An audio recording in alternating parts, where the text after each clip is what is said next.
I'm super, super full right now. Hey guys, James Lee here with another video. Please make sure you guys subscribe, like, and comment. Today I decided to do something a little bit different. I wanted to review a place that I literally just came back from. And actually, this is the second take I'm doing of this video because I was doing the editing for it and I realized I was really tired on camera. So I decided to, amp up my energy. I think the food coma was taking over. And so I decided to, just reshoot it and just go from there. I actually just came back from Sunday brunch. So not too long ago on Facebook, I saw an ad for EMC Seafood Restaurant in Irvine. You guys may have heard of this location or this restaurant in the past in LA, and they just opened off the 5 and Culver.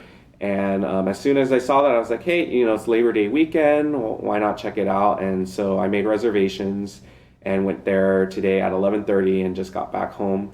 And I wanted to share a little bit about my experience there, and then you guys can kind of choose whether it's like the right dining destination for you or not. So at $49.99, it's a pretty good deal. That comes with unlimited mimosas, so you can bet that I took advantage of that fully. It also comes with a charbroiled lobster per person. So this isn't the kind of lobster that you might expect at like an Asian buffet where they smother it in cheese or dynamite sauce and then they just keep restocking that over and over. This is actually it was really good. I thought it was very simple the way they prepared it. I think they used a little bit of butter and lemon and then that was it. So I thought those were pretty tasty and they bring those out relatively quickly.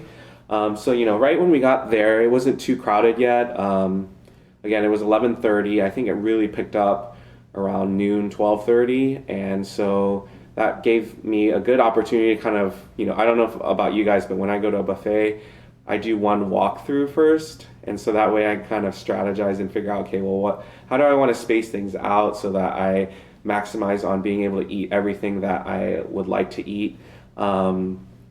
So let's see, we were seated right next to the raw food area. So that's like the sushi, the shellfish. So with the sushi section, they had the things you would expect, like a California roll. They had, salmon rolls, tuna rolls, and then a variety of just different salads. I think there was a poke salad there as well. And, as you make your way down that line, there was a station where you can actually get your own hand roll made. So the hand rolls that I thought were pretty unique there were probably the Toro green onion hand roll and the blue crab hand roll. So I would definitely recommend trying those two out for sure. So as you make your way down that line, that's when you start getting into like the crab legs. So there was, I think they were snow crab. I'm not quite sure, but they were the crabs that you would probably see at any like seafood Las Vegas buffet.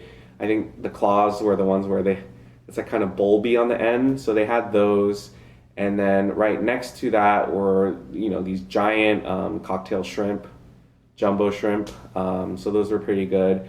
And as you move down, then there was scallops in a yuzu sauce. That was something that I read on Yelp that people liked. I ate like 3 of those. They were pretty good. There was also raw clams, I believe. I wasn't a big fan of the clams because they were a little bit more briny than I like them, so I only ate one of those and passed. And then I got to the oysters, and the oysters were delicious. I wasn't quite sure what the variety of it was because there was no sign, and I didn't think to ask at the time. But the funniest thing that happened with that particular station was there was a gentleman who was in front of me, and he was definitely maximizing his time in getting in that line. So he wasn't going to get just 1 or 2 oysters. So think about after getting 6 oysters, the worker at that station kind of gave him a look like, okay, like how many more are you going to eat? And so he ended up saying like he wanted 2 more, and he kind of moved on. So kind of that interaction was kind of interesting for me to like observe. It didn't escalate, and I just thought it was funny. So once it was my turn, I got my 2, and then I just went down the line. And they have a station where you can dress it up. So there's cocktail sauce, horseradish, all of that kind of stuff. So that was one section of the Sunday brunch buffet. If you go right around the corner, that's where the carvery station is. So that's, I think they were serving it wasn't, I couldn't tell if it was roast beef or prime rib. To me, I would be shocked if it was prime rib, only in the fact that it was like cooked. There was no pink left, and for me, I just feel like there's no point in eating prime rib if there's like no pink left. And I think there wasn't that. I really like that salty crust you get when you do eat a prime rib, but this one didn't have it. I think there was also like some kind of sausage and another protein. I wasn't really paying too close attention to it because I actually thought to myself, I want to save myself more for like the seafood here. Right next to there was some sides. So you had, they had a creamy quinoa. They had mashed potatoes. There was like this bok choy type thing. I mean, the restaurant was probably 90% Asian. So, I mean, I wonder if that, and I, a few steps down the way, there's a Congee station. So again, it just seems like it's appealing to that demographic. And I'll talk about the Congee station a little bit later. And then right around that corner, there's a little section where it's like traditional American breakfast. So that's where they had, they had French toast, they had sausage, they had bacon, those types of things. So after eating that first set or that round, then I ventured off into the bar area. And the bar area had additional stations, hot and cold food. So once you get up to the bar, and you have to be careful because the steps there are very misleading. And I'm just concerned one day someone's just going to totally miscalculate it and just eat it. But anyways, there's the section starts off with like a soup. So there was a Japanese beef soup, which I didn't try, and then there was a lobster bisque, which was really good. But again, me being at a buffet, and I was thinking to myself, do I want to really fill up on all of this liquid? And it was really rich, so I only had like half of a bowl, but I thought it was really tasty. And then as you go around that corner, they had a couple of other things. They had deviled eggs, they had lox with like cream cheese. Couple of the unique things that I remember from that area was they had a foie gras mousse. Couldn't really discern like how it was prepared, and I think it made me, if anything, made me crave the actual just foie gras being like grilled or something instead of like a mousse. They had a mushroom truffle pasta. The description of that was very enticing. However, when I sat down and ate it, it was actually lacking salt. You had that truffle flavor, but it's quite bland, which was kind of weird. And then just, other things that I kind of just passed up on. They had some other types of fish. They had like a kind of like a boiling crab type seafood jumbo, like platter tray, steamed mussels, steamed clams. Yeah, I mean, I'm just getting full just thinking about it. So there was quite a bit of options down that way. And then once it came down to dessert time, I actually skipped dessert. So dessert, you have to have some kind of, presentation or something unique for me to really want to try it. So I'm repositioning myself because this shirt, it got a lot tighter after I came back from the buffet. But anyhow, the main dessert that they had there was like a crepe making station. And so the feedback that I had gotten, I didn't try the crepes myself because I knew I wouldn't eat them, were that they were gummy. So I think there might be some work to be done around that. And there were some other desserts that I don't think, again, wowed anyone per se. So while everyone was eating dessert, I ended up going to the Congee station, which ended up, out of all things, being like my most favorite thing during my visit there. And you might think like, well, I'm not paying $50 for just Congee, but it's more than just that. It's just I really enjoyed getting to make my own Congee. They had just a variety of different toppings that you could put on it, and I think me in the back of my mind thinking like, oh, I'm going to make a video on this. Let me get a good picture of it. I was trying to stage it and make sure I was using like different toppings so that there was different colors. I tried adding different textures in there, and it ended up being really good. Keep in mind, like at this point I was like already super full, yet I found enough room to like finish my entire Congee.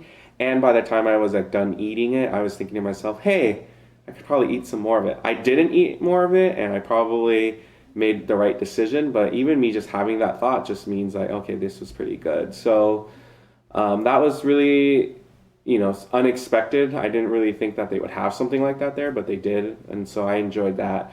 One thing else I forgot to mention is that they have made to order omelets. So there's, I think, 4 different kinds of omelets that you can get, and I would just recommend you definitely don't need to get an omelet per person, because between all the other food you're eating, it's just too much. So definitely an omelet for every 2 to 3 people. I got a California omelet that had like avocado, shrimp, cheddar cheese, and I think red bell peppers inside. It was, it tasted like an omelet. It wasn't bad. It wasn't spectacular, but it served its purpose. For the service, I think the service was pretty good overall. I think at a certain point, like, you could tell that things were picking up and getting busy, and therefore it was a lot harder to get things requested. So I know at one point we were waiting for coffee for a little while. That was no biggie. And again, we were trying to get out of there and book it. We didn't have anywhere to go, but we just wanted to pay. I think that's also part of like the mentality of like when you're at a buffet. There's a 2-hour limit there, which I forgot to mention earlier. But when you're at a buffet and sometimes you're just already like full beyond belief, the last thing you want to do is just keep sitting there and keep seeing like people eating and being around the food and around the smell. I mean, it got to that point, so I think that was probably why we might have been anxious to like get the check so we could leave. So overall, I would say I'd highly recommend checking it out at least once. I mean, it's not something that I would say go once a month to per se, but maybe just once every quarter or so. And hopefully that they get more inventive with the menu. I mean, the menu in itself is inventive, but I think some of the things could be executed a little bit better. Some things were too salty, some things were too bland. So those little things. But as far as like value wise, I mean, $50 for everything that you're getting and all the things that I've listed, I think it's well worth it. And it beats driving all the way out to like Vegas for a decent buffet. So again, I would recommend you guys checking out EMC Seafood Restaurant. I haven't been paid or endorsed or anything or approached to like do this review. I just decided, hey, since I already ate all that food and I'm not gonna film myself eating at the restaurant, I might as well make this video for you guys. So again, if you guys like this video, please make sure you subscribe, and I will see you guys next time. Bye. And I will see you guys next time. I'm gonna, you guys can't see, that's partially why it's like a half body shot, but I'm wearing like sweatpants. Like that was the first thing I did right when I got home, was because what I was wearing earlier just wasn't going to cut anymore. And then these buttons on my button up it's not going to work out anymore. So I need a change, but I will see you guys next time. Bye.